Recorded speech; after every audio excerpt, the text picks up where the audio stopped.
बात है 1970 के दशक की। जगह सोवियत संघ। सोचिए, एक ऐसा सिस्टम जो बना ही इसलिए था ताकि अपराध को छुपाया जा सके।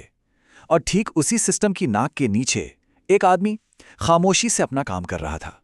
ये कहानी उसी पैटर्न की है, एक ऐसे पैटर्न की जिसे कोई देख ही नहीं पाया जब तक कि बहुत बहुत देर नहीं हो गई।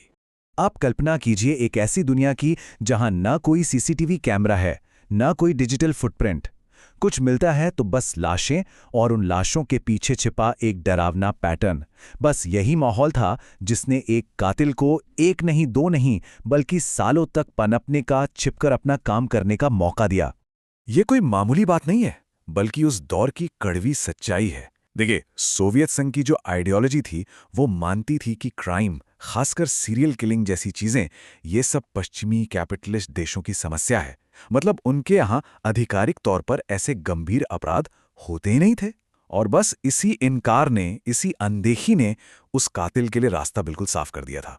तो सवाल यह है कि हर मॉन्स्टर की, हर दानव की एक कहानी होती है ना? तो इसकी कहानी कहाँ से शुरू हुई? चलिए देखते हैं। इसकी कहानी शुरू होती है साल 1936 में, यूक्रेन में, जब जन्म हुआ आंद्रे चिकाटिलो का। चिकाटिलो का बचपन सच कहें तो किसी बुरे सपने से कम नहीं था। एक तरफ भयानक भुखमरी, दूसरी तरफ वर्ल्ड वॉर 2 का खौफ। स्कूल में उसे लगातार परेशान किया जाता था और घर में बस गरीबी थी। जाहिर है इन सब चीजों का उसके दिमाग पर बहुत गहरा और बहुत बुरा असर पड़ रहा था। और शायद उसके जीवन की सबसे खौफनाक घटना तो ये थी। जरा सोचिए, उसकी मां ने उसे बताया कि अकाल के दौरान उसके अपने बड़े भाई को भूख से तड़पते लोगों ने खा लिया था। ये नरभक्षण की कहानी, ये खौफ उसके जहन में, उसकी साइकोलॉजी में हमेशा हमेशा के लिए घर कर गया। तो सवाल ये उठता है कि ऐसा दिमाग बनता कैसे है?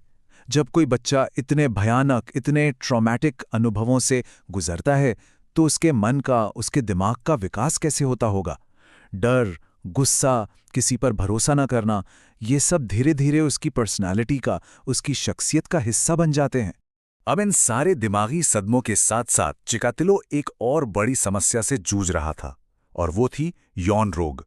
वो नॉर्मल रिश्ते नहीं बना पाता था, और यही फ्रस्ट्रेशन, यही हताशा धीरे धीरे गुस्से में बदली और फिर खतरनाक हिंसक ख्यालों में।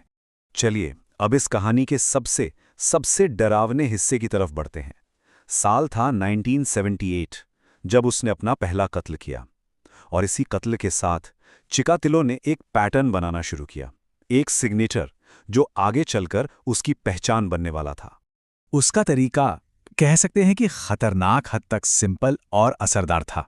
वो लोगों से मिलता, खासकर बच्चों और जवान औरतों से, उनसे दोस्ती करता, उनका भरोसा जीतता और फिर मौका देखकर उन्हें किसी सुनसान जगह ले जाता था और वहां बेरहमी से उनकी जान ले लेता। ये जो पैटर्न है ना, ये एक तरह से उसके दिमाग का एक्सरे है। देखिए, वो अपने शिकार कितने शातिर तरीके से चुनता था।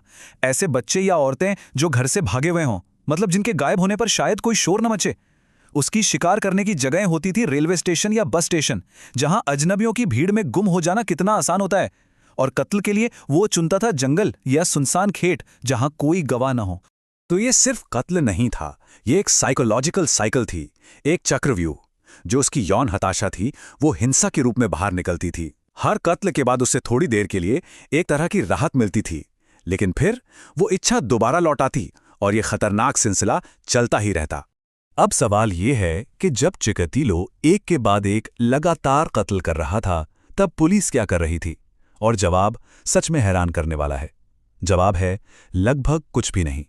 ये कहानी सिर्फ एक कातिल की नहीं, बल्कि एक पूरे सिस्टम के फेल होने की कहानी है। पूरे 12 साल और 50 से भी ज्यादा जाने। ये सिर्फ एक नंबर नहीं है, ये आंकड़ा बताता है कि सिस्टम कितना अंधा हो चुका था और चिकातिलो को कितने लंबे समय तक बिना किसी रोक टोक के अपना आतंक फैलाने का मौका मिला। और असली प्रॉब्लम की जड़ यहीं पर थी। जरा इस विरोधाभास को देखिए। एक तरफ सरकार का दावा था कि भाई सोवियत संघ में सीरियल किलर जैसी कोई चीज होती ही नहीं है, और दूसरी तरफ हकीकत ये थी कि एक आदमी लाशों पर लाशें बिछा रहा था। और सबसे दुखद बात, इसी इनकार की वजह से, इसी जिद के वजह से चिकातिलो के शुरुआती कत्लों के इल्जाम में एक बेगुनाह इंसान को फांसी पर चढ़ा दिया गया। कई साल बीत गए और जब आखिरकार पानी सिर से ऊपर जाने लगा, तब जाकर एक साइकोलॉजिस्ट को इस केस में शामिल किया गया। और जानते हैं उसने क्या प्रोफाइल बनाई? बिल्कुल सटीक, कि कातिल कोई पागल या समाज से कटा हुआ इंसान नहीं, बल्कि एक नॉर्मल दिखने वाला पढ़ा लिखा आदमी है। एक ऐसा इंसान जो हमारे आपके बीच रहता है। लेकिन तब तक बहुत बहुत देर हो चुकी थी। लेकिन कहते हैं ना, हर कहानी में एक टर्निंग पॉइंट आता है। सालों तक परछाई में रहने के बाद, किसी की नज़र में ना आने के बाद, आखिरकार चिकातिलो से एक छोटी सी गलती हुई। एक ऐसी गलती जिसने सब कुछ बदल कर रख दिया। ये शायद कुदरत का एक अलिखित कानून है कि कोई भी कातिल हमेशा के लिए छिपा नहीं रह सकता। देर सवेर ही सही, लेकिन गलती हर कोई करता है। और उसकी वो गलती हुई भी कहाँ? ठीक उसी जगह पर जो उसका पसंदीदा शिकारगाह था, एक रेलवे स्टेशन। बस वहीं एक पुलिस वाले की नज़र एक आदमी पर पड़ी। कुछ तो गड़बड़ थी। उसका बर्ताव अजीब था। वो कुछ ज्यादा ही घबराया हुआ लग रहा था। और फिर पुलिस वाले ने देखा कि उसके हाथों पर खून के धब्बे थे। बस यही एक सुराग काफी था। दशकों से चला आ रहा राज एक पल में खुल गया। वो आदमी आंद्रे चिकातिलो था। गिरफ्तारी हो चुकी थी और अब दशकों से दबे राज परत दर परत खुलने वाले थे। ये उस कसाई के खौफनाक सफर के अंत की शुरुआत थी। तो 1990 में उसे गिरफ्तार किया गया। पूछताछ शुरू हुई और उसमें एक एक करके 50 से भी ज्यादा कत्ल करने की बात मान ली। 1992 में उस पर मुकदमा चला और आखिरकार 1994 में सिर में गोली मारकर उसे मौत की सजा दे दी गई। और इसी के साथ रूस के सबसे भयानक सीरियल किलर की कहानी का अंत हो गया। चिकातिलो की मौत के साथ शायद न्याय तो हो गया, लेकिन एक सवाल, एक बहुत बड़ा सवाल पीछे छूट गया। वो आदमी एक स्कूल टीचर था, एक पति था, 2 बच्चों का बाप था। मतलब वो समाज के बीच एक बिल्कुल नॉर्मल, सामान्य जिंदगी जी रहा था। तो क्या ये मुमकिन है? क्या कोई इंसान एक ही वक्त में एक सामान्य इंसान भी हो और एक दानव भी? तो आखिर में इस पूरे विश्लेषण से एक ही बात समझ आती है कि सबसे डरावनी चीज वो राक्षस नहीं है जो अलग से पहचाना जाए। नहीं, असली खतरा उस पैटर्न में छिपा होता है जो हमारी आंखों के ठीक सामने होता है और हम उसे देख नहीं पाते या देखना नहीं चाहते। क्योंकि जब तक वो पैटर्न साफ साफ समझ में आता है, तब तक अक्सर बहुत देर हो चुकी होती है।